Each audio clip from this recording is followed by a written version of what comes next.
On this episode of Urban U, an interview with Carl Rollyson, the acclaimed biographer and Baruch professor whose books on William Faulkner became defining accounts of the writer's life. Interlude from Wartime Learning brings gifted Ukrainian high school students to City College. Married, working together and separately on Broadway and Off, two Brooklyn College teachers discuss inspiration, beginnings, and all things theater. These CUNY stories and more. Welcome to Urban U.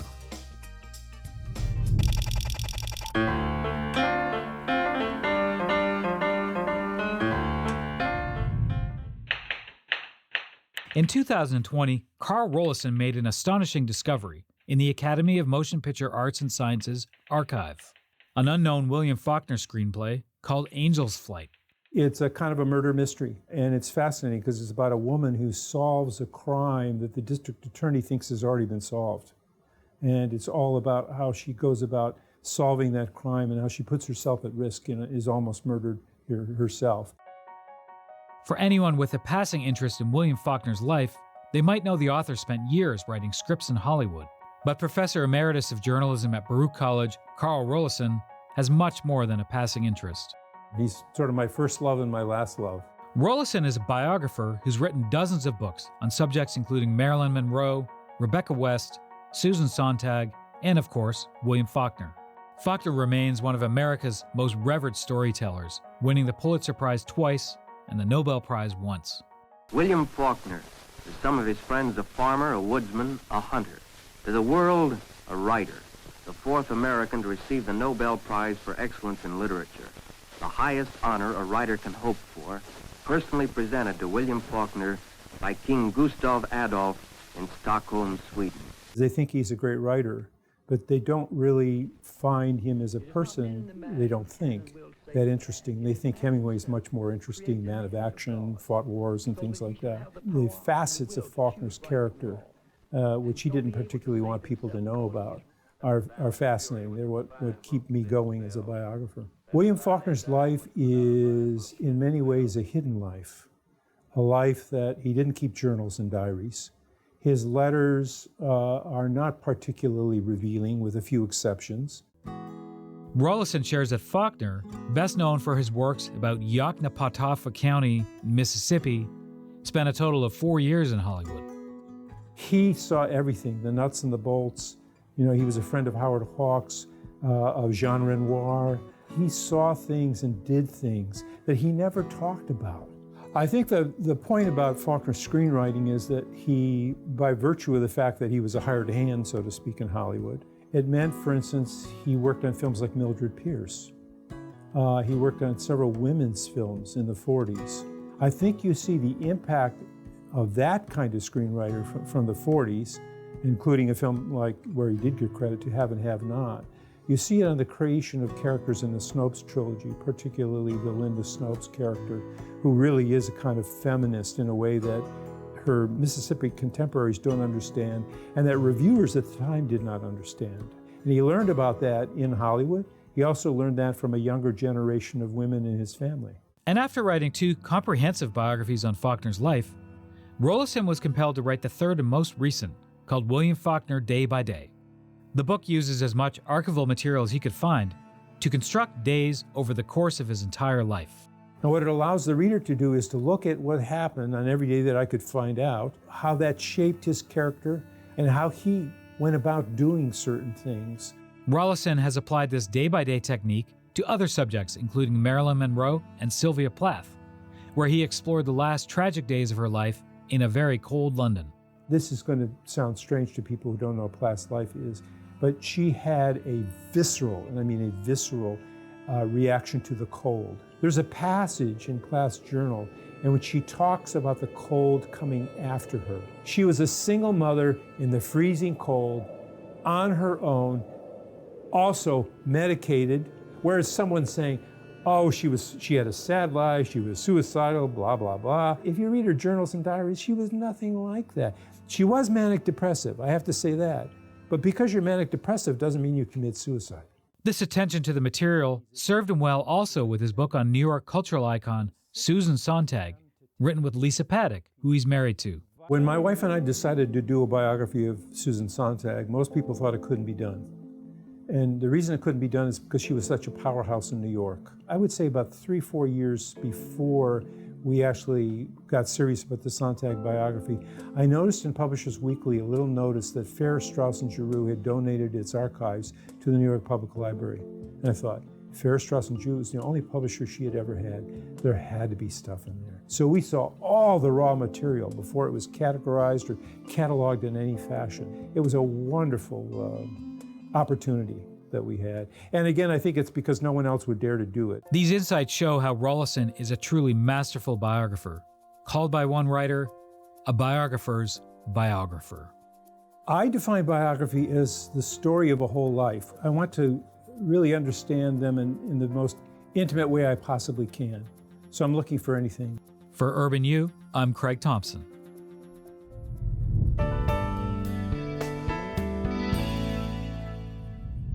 This is like the great opportunity, like the greatest thing ever. Alexandra and Marchen are 2 of the 36 high school students that participated in Science for Ukraine, the first program of its kind here at City College. So Science for Ukraine is a 3-week program which aims to bring students from Ukraine from specialized STEM high schools. So most of the students are from Kyiv specialized high school, which is called Physics and Math Lyceum. My dad offered me to try and enter this school that I'm studying right now. And he said, like, you could try, you always can go and do something else, but if you study science, if you study math and physics, it'll just be a great foundation for your future life. So I tried and I succeeded, and now I'm in this school and they give great opportunities of different kinds. And why we are bringing kids from this specific school? Because in the worst time for Kyiv, when there were massive air attacks on the city, students of the school didn't have opportunity to evacuate. They had to stay in the city and live through massive missile attacks to the city. The people who like went to the National Ukrainian Olympiads and like got prize places there, like they were so kind to call us here to learn something new, to help us continue growing in this hard time of war, and we thank all of them for that. The main goal, of course, was to provide students opportunity to carry out some small research projects. And not only do students conduct research as part of the program, but they also attend lectures on a variety of topics. Being able to speak to the industry-leading scientists is a great pleasure, but the most interesting one for me probably was about the space sciences, because there's also the topic that I'm really interested in, because how little we know about it. Like, we don't even know all the laws that work here, and it's like so mysterious, interesting for me. On a neuroscience lecture, the professor talked a lot of interesting information about curing rare diseases like Alzheimer, Parkinson. I think it's cool that we maybe in 20, in 50 years can cure all these diseases, and it will be great for all people on our planet. And when they weren't working on innovative STEM projects, they explored everything the city has to offer. We went to the Luna Park, to the Wall Street. It was fun and beautiful. We walked to the Times Square. Oh, cool. It's very beautiful. I really enjoy going somewhere into new places and to know something new about New York, about American culture.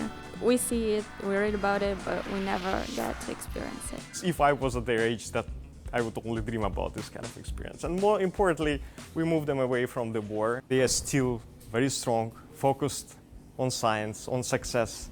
Really, this is incredible. It really teaches us, like, we live in a comfortable city, in comfortable environment, almost stress-free, and stresses that we perceive as something really stressful and challenging is really nothing compared to what these kids experience in their everyday life in Ukraine. So that's maybe one of the most important lessons for me. For Urban U, I'm Hannah Kavanagh.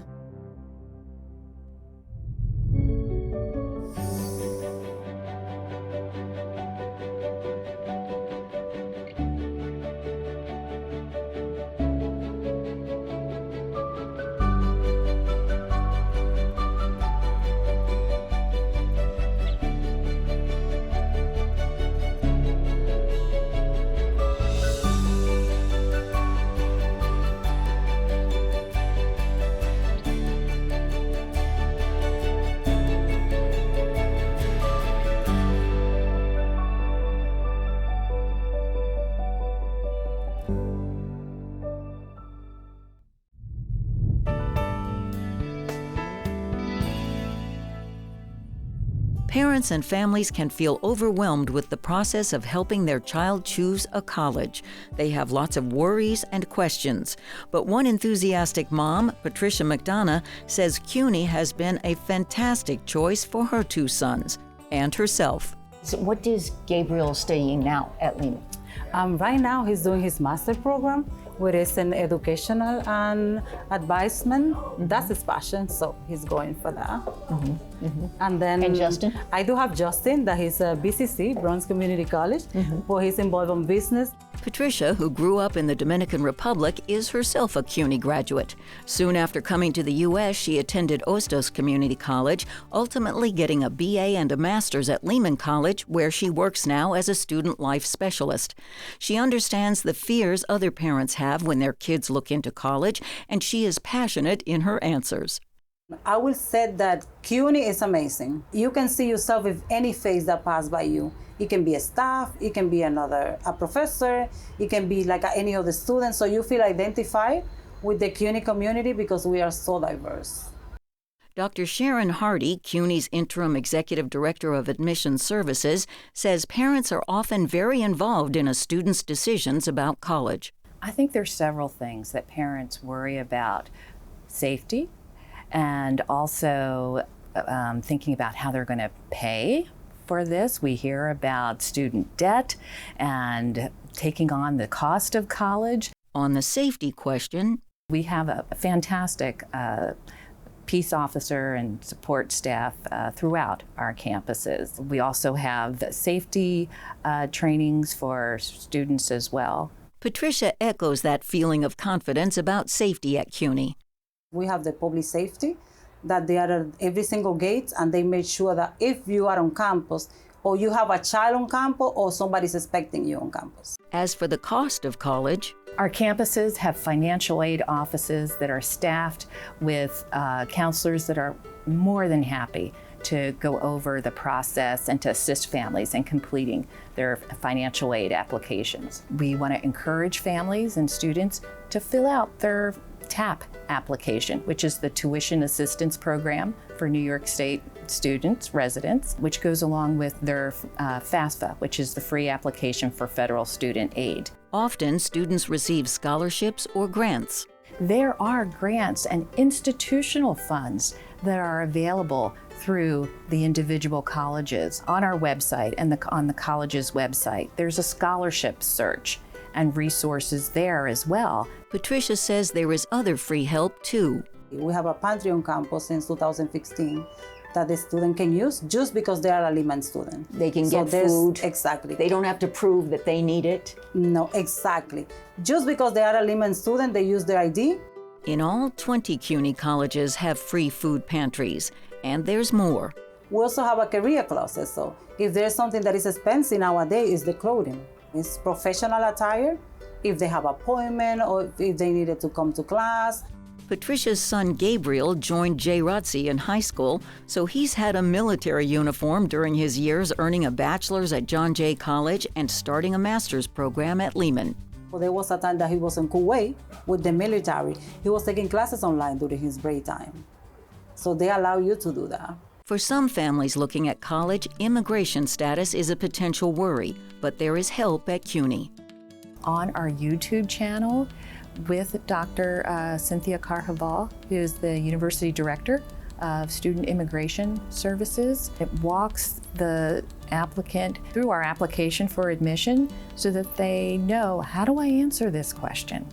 And what do they mean when they're asking about residency and citizenship? Some families might be worried about the privacy of their information. For example, if there's somebody in the family, mama, dad, grandpa, that has an immigration issue, what kind of privacy does CUNY offer?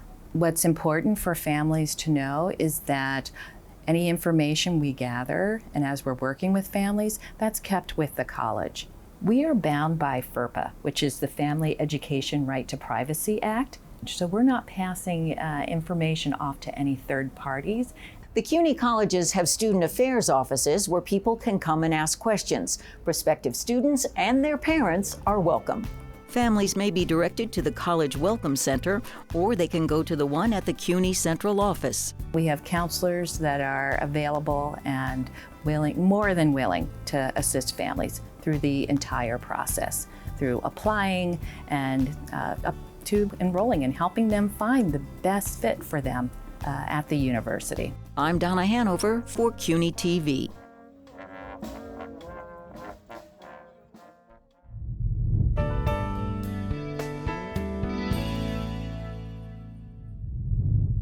Jimmy Davalos is a senior monitoring and diagnostic engineer at NYPA's Integrated Smart Operations Center.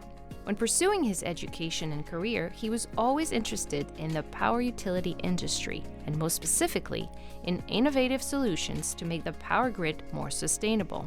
As an operator at the ISOC, he is doing just that. When the ISOC began back in 2018, there was a sensor deployment initiative to be able to maintain a reliability of our system, of our grid, and maintain power generation to our customers. So we're primarily focused on asset reliability, cybersecurity, network operations, and physical security. Essentially what we're doing is we're utilizing machine learning techniques to be able to develop models of how our power plants should be operated, and we are able to communicate and report with the site, the power plant operators, what sort of instrumentation or sensor issues we may have identified here in the ISOC. The ISOC is also a crucial tool to predict the health and best use of transmission lines, and as well to respond to potential emergencies that could cause power outages.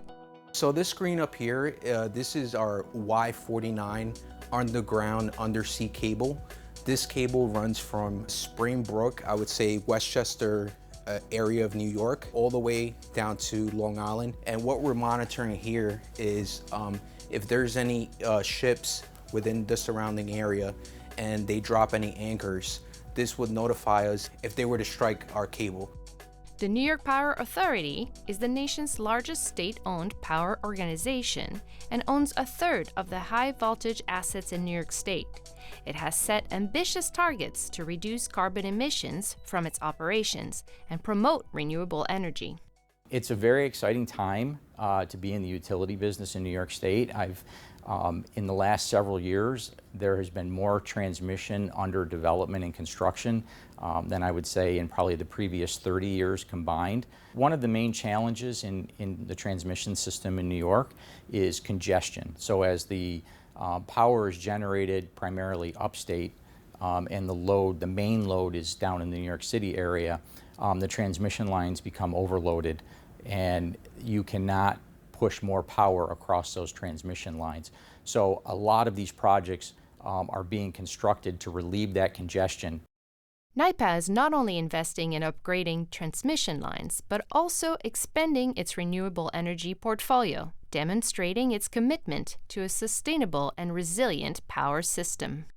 In 2019, New York State passed the Climate Leadership and Community Protection Act, which sets very aggressive goals for renewable generation in the state of New York. Clean Path New York project includes the transmission line from Fraser to New York City area, as well as a renewable portfolio of wind and solar being developed by Energy Re and Invenergy of over 3,000 megawatts of new renewable generation in the New York State system. So that additional renewable generation upstate transmitted across the transmission line will help relieve the fossil generation in the New York City area and displace that generation.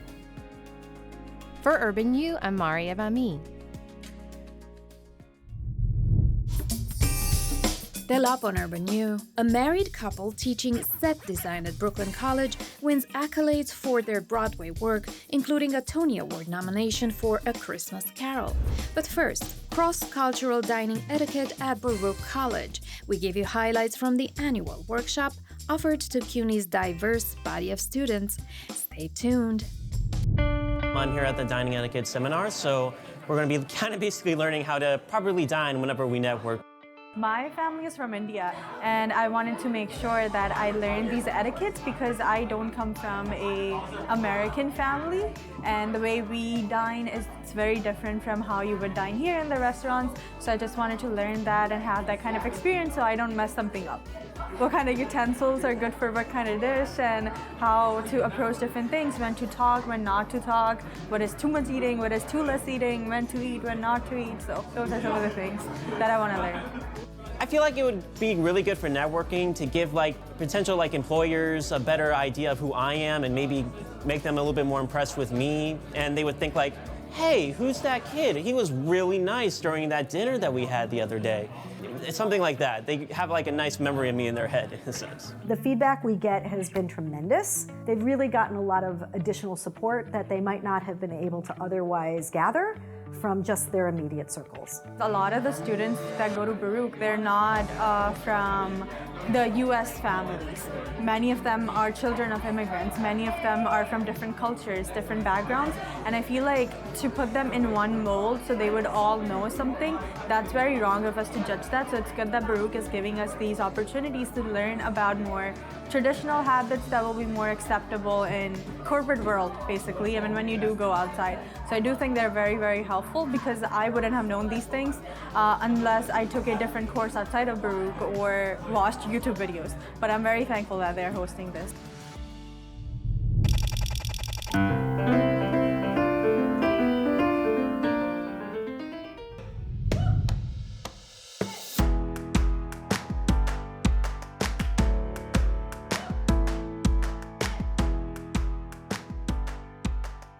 I was pregnant with our first child when we were doing Spring Awakening on Broadway. And we'd been working together all day, We would leave the theater to go home, and we would just talk about the scene we had just done, for 45 minutes, and then, take a little break and then talk about it the next morning on the way in. There's something about, having an idea over breakfast that you can't replicate with someone you don't live with. For Lucy Mackinnon and Ben Stanton, it's all about collaboration. They love sharing their work as well as their lives. He's a lighting designer, she's a projection designer working in video for the stage, and together they make quite a team. While working on shows on and off Broadway, they also teach at Brooklyn College and raise 2 young sons. When we work together, we do tend to work as a team. It's almost like one person doing both. That's right. That's right. And we work extra hard to try to make a sort of a seamless presentation. So we love it when people can't really figure out if it's lighting or projection. I have a whole process. As a projection designer, I'm usually working on a show for weeks or maybe months before we get into the theater just to create content and to storyboard the show. And whether or not we're working on the show together, Ben sees all of that work, we talk about it. It's only better if he is the lighting designer, because then by the time we get into the theater, he's very, very clear on what we're doing, and I've already gotten all his notes about what could make it better, Neither planned to be in their current profession. Before Ben found his way to theater, he studied music. As a drummer, I had so many ideas I couldn't realize. And as a lighting designer, I felt free to dream and figure out the logistics later. And it was really exciting. And to this day, being a drummer and being a musician and having that sensitivity, I feel like it adds a lot of depth to my work. And I use these analogies in teaching all the time. Lucy had been a literature major at Harvard, but after college, she saw a production that changed her life.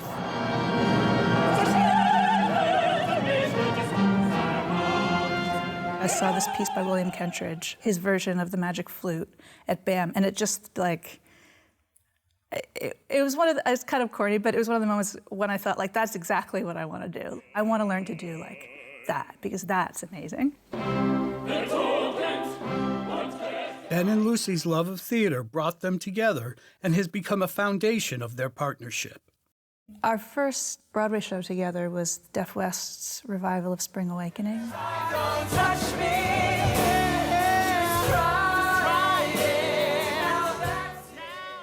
And I loved working on that show. Me too. It was a beautiful show. Michael Arden directed it.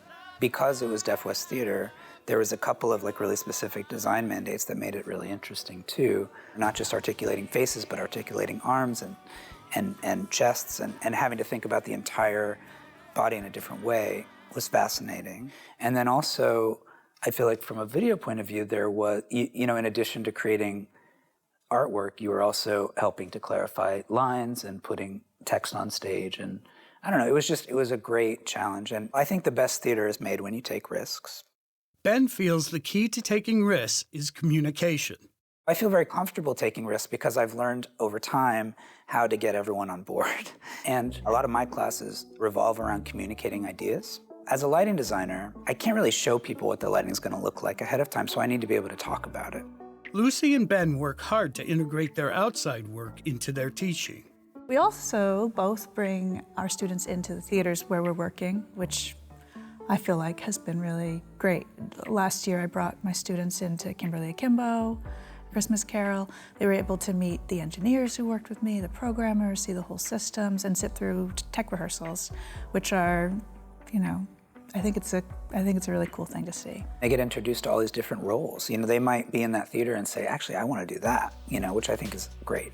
I had an undergrad last semester who had expressed to me that he wanted to be a Broadway carpenter. And so I was doing a play called The Collaboration at the Friedman Theater on Broadway, and I said, meet me on Saturday morning, spend the day here. I don't know how to become a carpenter, but that guy does. School, theater, family. In the end, it all comes back to collaboration. The people that we get to work with and the people in our lives, it's like a real gift. So I think it's also just what I've always done. I don't know how to do anything else. And it's also partly what we do together. And it's what we do together. Like it's if what we we just know. went off and did something else, our whole world, I don't know. We met doing this. Our life would be changed. That's true. Yeah, I think, That's a good point. it's not just the people in the rooms. Like we are both designers who've kind of built a life together, and it's nice to, to stick with it to see where it goes. Yeah. I'm Scott Kirby for Urban U. And that's a wrap. For more episode highlights and sneak peeks into our upcoming stories, meet us on our social media platforms. Thank you for watching these stories from the largest university in the nation, the City University of New York.